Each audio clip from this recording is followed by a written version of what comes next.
And అందరూ కూడా ఆయన పోస్ట్ కి మద్దతును ప్రకటిస్తూ లైక్ చేస్తూ షేర్ చేస్తూ వారి అభిప్రాయాల్ని కూడా పంచుకుంటున్నారు. మొబైల్ మసాలా వారి ఫిల్మ్ నగర్ కబుర్లోకి వెళ్ళిపోదాం. ఈ రోజు మనం మాట్లాడుకుంటుంది ఎవరి గురించి అంటే స్టార్ హీరోయిన్ దీపికా పడుకునే త్వరలోనే తల్లి కాబోతున్న విషయం మనందరికీ తెలుసు.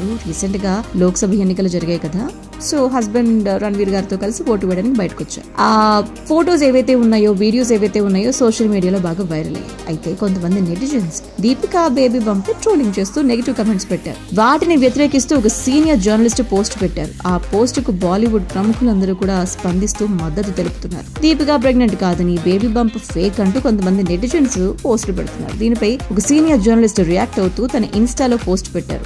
సోషల్ మీడియా ప్రజాస్వామ్యం తనకిచ్చిన ఓటు హక్కును దీపికా పడుకుని వినియోగించుకున్నారు. అయితే అందుకోసమే బయటకు వచ్చారు. ఆవిడ శరీరం, గర్భం గురించి మీ అభిప్రాయాన్ని అడగలేదు. ఆవిడ జీవితంలో ఏ అంశమైనా కూడా కమెంట్ చేసేటువంటి అధికారం మీకు లేదు. ట్రోలింగ్ ఆపేసి హద్దుల్లో ఉండండి అని చెప్పి రాసుకొచ్చారు. ఈ పోస్ట్ పెట్టిన వెంటనే star heroine Alia Bhatt like చేసి బాగా చెప్పారు అంటూ కమెంట్ చేశారు. మరికొంతమంది సెలబ్రిటీస్ కూడా ఈ పోస్ట్ లైక్ చేసి షేర్ చేస్తున్నారు. మరోవైపు దీపికాకు సపోర్ట్ చేసినందుకు ఆమె అభిమానులు అలియాకు థ్యాంక్స్ చెప్తున్నారు. ఈ సమయంలో దీపికాకు అందరూ కూడా సపోర్ట్ ఇవ్వాలి అని చెప్పి కోరుతున్నారు. మీరేమంటారు?